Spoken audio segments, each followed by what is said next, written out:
In this video, I'm gonna talk about how to find the parametric equations of a line, a three-dimensional line. Every line you've ever been able to draw or that you've ever been able to do anything with has always been two-dimensional.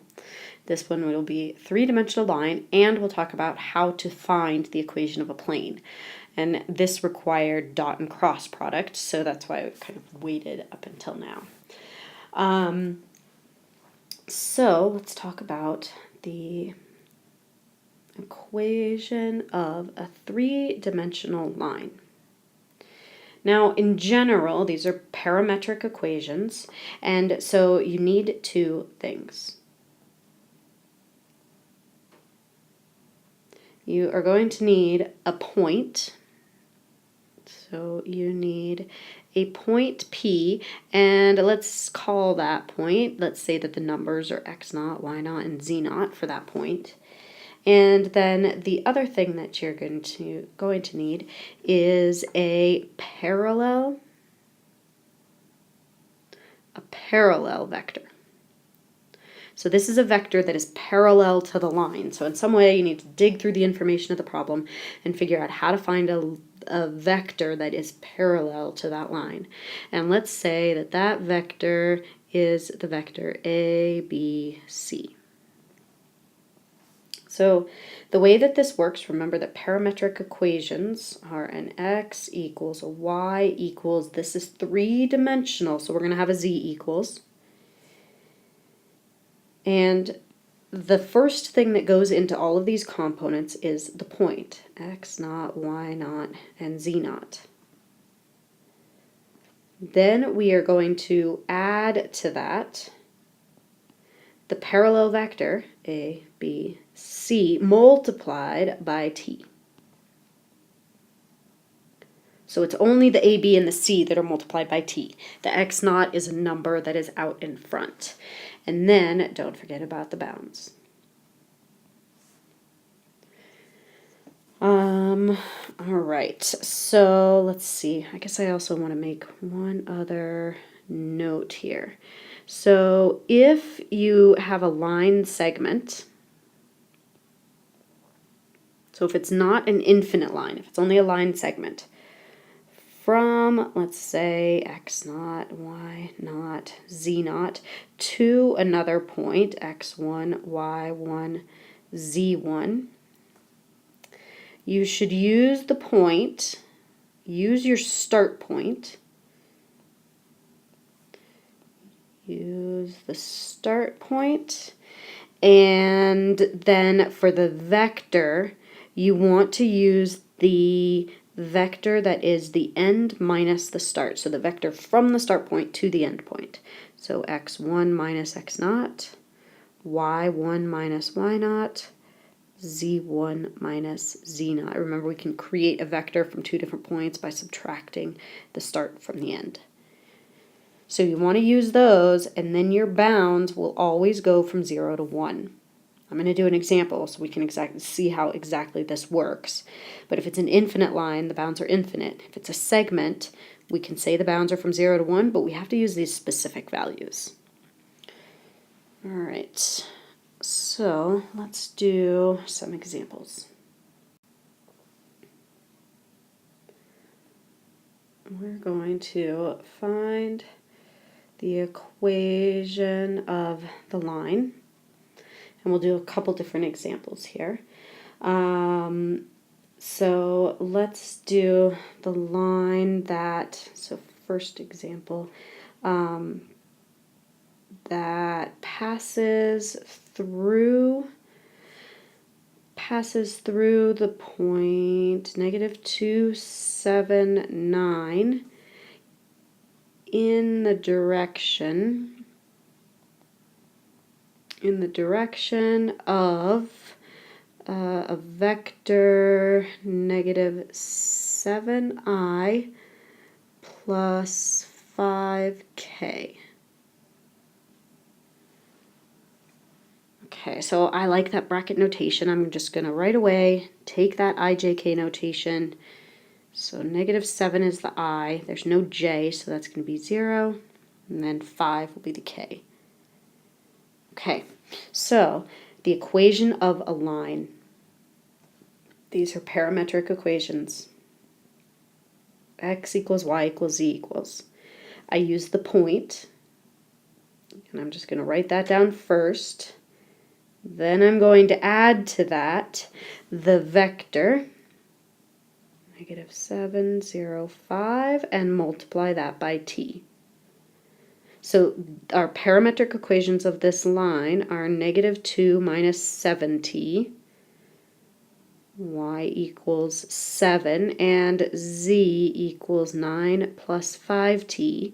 And we didn't put any bounds on this, so t is everything. T is just going to be in the reals. Okay, so we just drew a three-dimensional line. We can't do a y equals mx plus b because in 3 dimensions your slope is not necessarily change in y over change in x. It could be change in z over change in y or some other different variables. So we don't know exactly slope. And that -705 is giving you a direction. It's giving you the slope of that line. But then you've got to tell it where to kind of orient itself in space, and that point does it.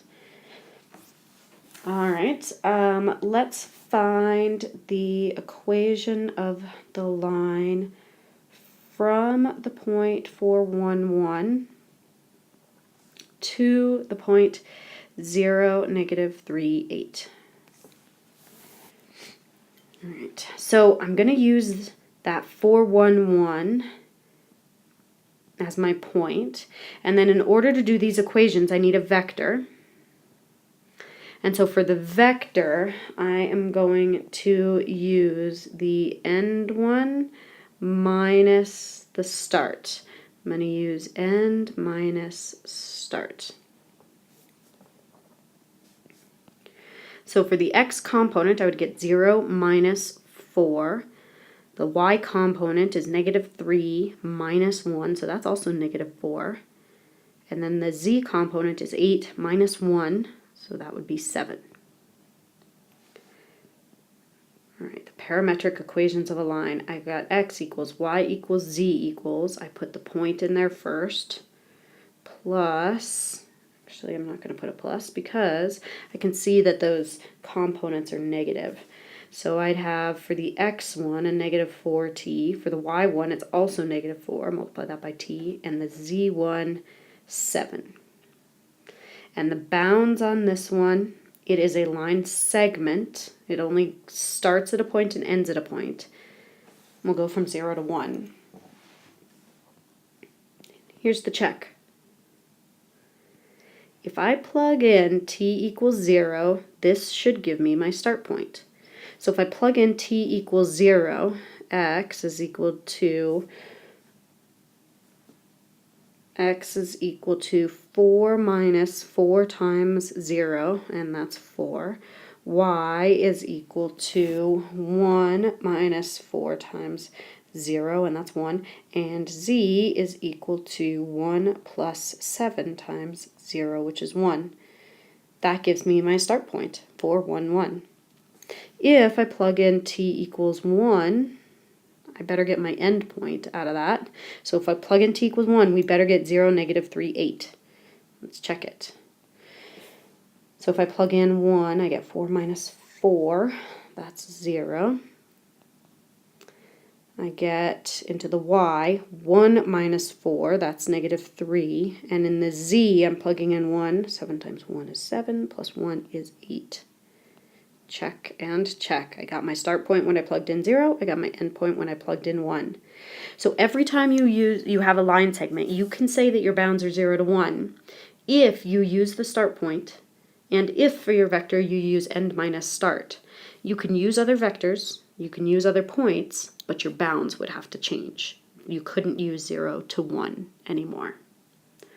Okay, so for an equation for the line, you have to dig through the problem and figure out where you can find a parallel vector, it's got to be parallel, and where you can find a point.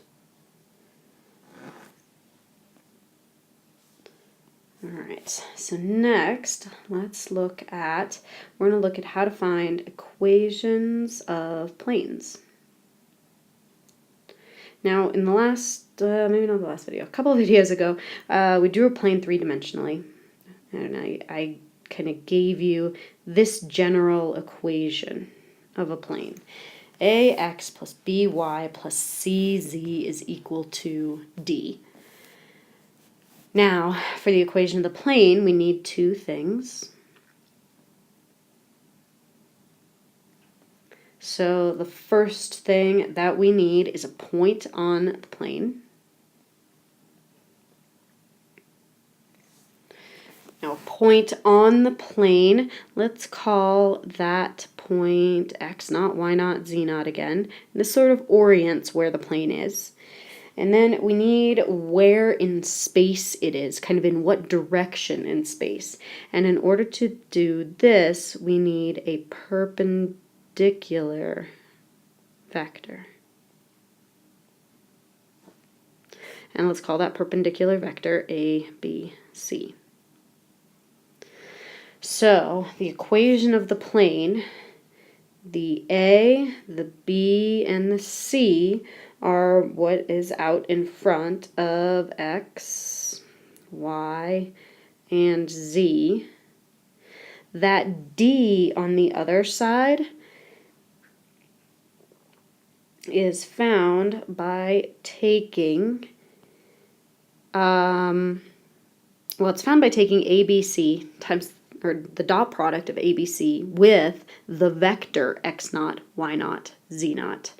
So it is I'm just going to write it all out here. It's A, B, and C, the x, y, and z component there, multiplied by the x, y, and z component of the point, and then all added together.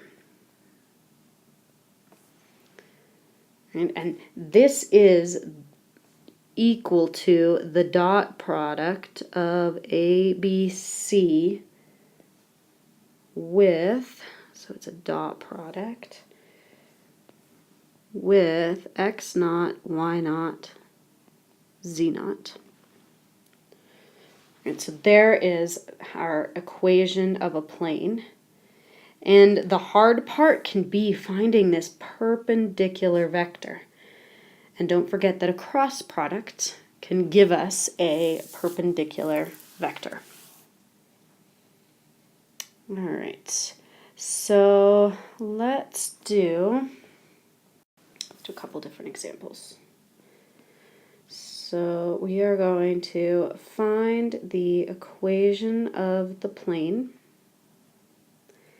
Few different examples. So first one, let's do the equation of the plane, and let's just do a pretty simple example here so you can see the calculations. So it's through the point 2, -1, 0 with normal vector 3, -4, 1. All right, so it is the normal vector that went out in front of x, the y component in front of y, and the z component 1 in front of z. And then if we take the dot product of 3, -4, 1 with the vector 2, -1, 0. So it's basically the vector from 0 to that point. If we find that dot product, that would be 3 times 2 is 6. 4 times -1, so that's +4. And then 1 times 0 is 0. That's 10. That's going to go on that right-hand side. And there's their equation of the plane. All right, so that's how to calculate it. From the normal vector, those go out in front of x, y, and z, and then you take the dot product of that vector with the vector from 0 to the point, the dot product there, and that's on the other side of the equal sign. Okay, now let's find the equation of the plane that passes through the point 2, -1, and is parallel to 3x plus 25y plus 9z equal to 45. All right, so we have our point, but we need a perpendicular vector. This plane, every plane has a perpendicular vector with it. So this vector, or this plane, has a vector 3, 25, 9. I'm picking the numbers that are out in front of x, y, and z. Remember that those numbers in front of x, y, and z went with the normal vector, went with the perpendicular vector. So 3, 25, and 9 is the perpendicular vector to that plane. And so imagine that this plane right here, there it is, and it's got some vector associated with it. That black line is the vector 3, 25, 9, and we're looking for a plane that is parallel to that. So we're looking for a plane. So we're looking for this red plane that's parallel to the blue one. And if you take a look at that line, this vector here that was perpendicular to that plane, if that vector kept going, well, it would also have to be perpendicular to the plane that we're looking for. So our perpendicular vector, because the planes are parallel, is the same. So our new plane has the same coefficients, 3x, 25y, 9z, the same coefficients, and that's because it had the same normal vector, so same coefficients, but it's going to have a different number on the equal sign, and that one we have to find. We've got to take 3, 25, 9, and dot that with 2, -1, 1. So that would be 6 minus 25 plus 9. So 9 plus 6, that would be 15. And then 15 minus 25 is -10. So -10. And so what this is saying is that the plane we were looking for, that -10, gives us a different location in space from the parallel vector that we were given. I'm going to do one more example here. Let's look at let's find the plane. Find the plane that contains, let's do that contains two lines, that contains the lines, I'm going to do these in two different colors so I can draw them later, but contains the lines x equals t, y equals 2t, and z equals 3t. It contains that line, and it contains the line x equals 1 minus t, y equals 2, and z equals -2. All right, now we need two things, and neither of them are given. We need a point, and we're going to need that perpendicular vector.